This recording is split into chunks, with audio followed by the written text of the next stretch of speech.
Hi there. My name is Sean Logue.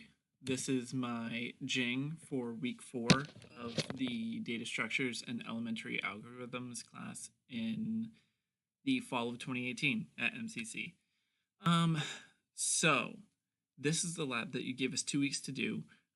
The goal was to use stacks to perform math problems using reverse Polish notation. Um, so I'll say right off the bat, I didn't really get my code to work. I felt like I was very close. I made a lot of progress in the first couple days, stuttered out after that. Anyway, I'll get right to it because there is a lot of code. You said not to use the standard Python uh, method or operation for popping from a stack. Now, I wasn't sure exactly what that was, but I did find a class stack. So this is some code I found online, and it's the class for a stack. Now, for all I know, this is what you wanted us to avoid, but it seemed to be a self-made stack, and it sort of has the same, like this is, although this here, what it does might be a pop, might be the thing within Python. This was its own operation or method on the stack, so I felt like that worked. I also got this, which was a function to represent the integer. So what this does is as the problems from the text file are read across, this determines whether the character is an integer or not. So I use this to identify the numbers in the file that you gave us and push them into the stack for the numbers. And then this function, it translates an operator in the string form into the operator in a mathematical sense. So kind of weird here. This one, it wouldn't let me do the division one. Once I commented out this one thing, it seemed to work fine. I'm not entirely sure why that is. It didn't really matter since, as far as I could tell, there were no division signs in the math problems you gave us. So that's what that does. And then I also have this function, which sort of depends on this get operator function. And that basically just does the math given two numbers and an operation. So this is, I guess, the main function in my program. It names two numbers and an operation, and also number. So it opens the file, it reads them, and for each line, and then it says for word in line, but really I think that's just character, because it's not separated by, it doesn't split it by the spaces. If this represents int function, determines that it's a integer. So if that comes back as true, the number is assigned as that number, assigned as itself plus the word, which would be the integer. And then it prints that. And then if the word is the end of the line, then what it does is it pushes, let's see. Oh, see, maybe that's part of the reason why I'm having trouble. I didn't actually realize that. So it'll push number, but I don't know if it does that if that same technical number was already put in. And then it evens out number again to start off the next line, or it clears it out rather. And then it prints the number size and operation size. I'm actually doing that to try to troubleshoot. That way I can see these printed at the end of the line. And then it goes to this function, multstacks, right here. This seemed to be where most of my trouble was, so I'll save that for later.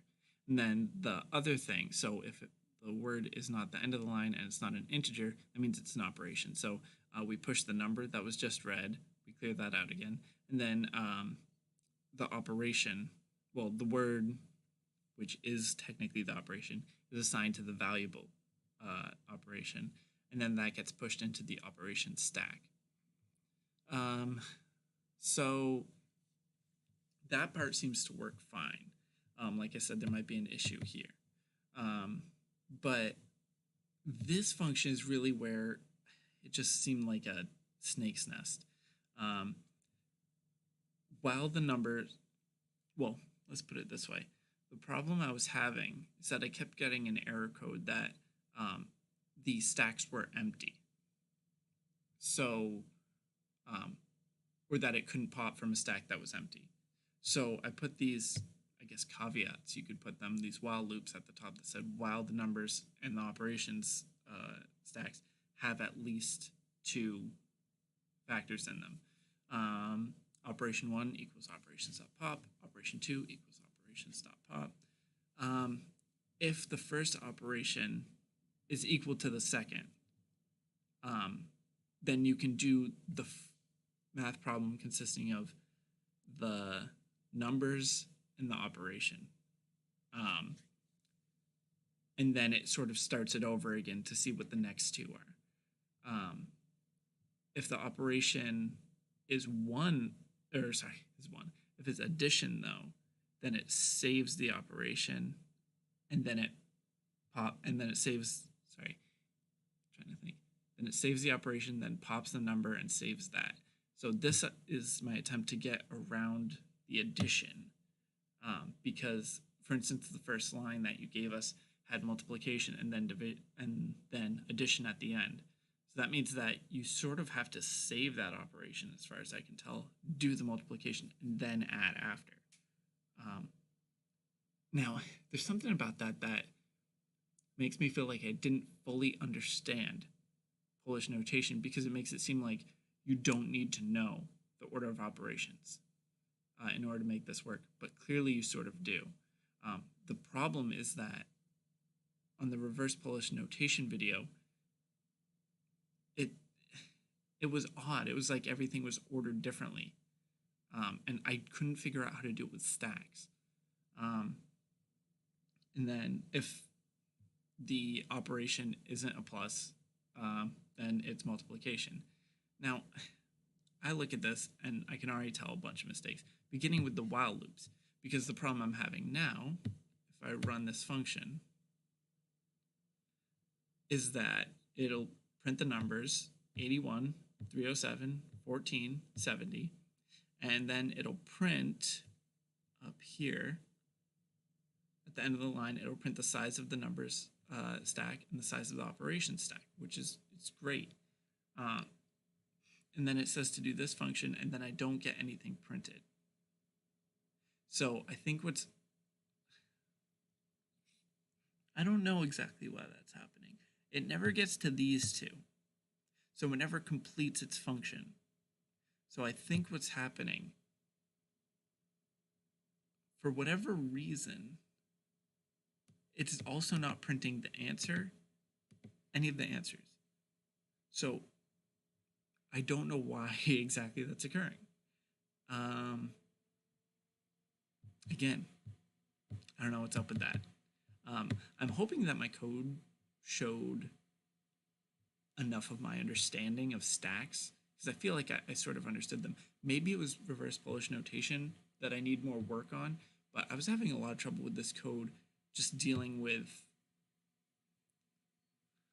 I don't know how to put it, how to manipulate the stacks, because it seemed like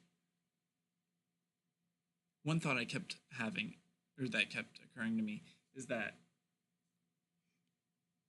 it almost seems like it would be easier to not use a stack for reverse Polish notation, I guess, just because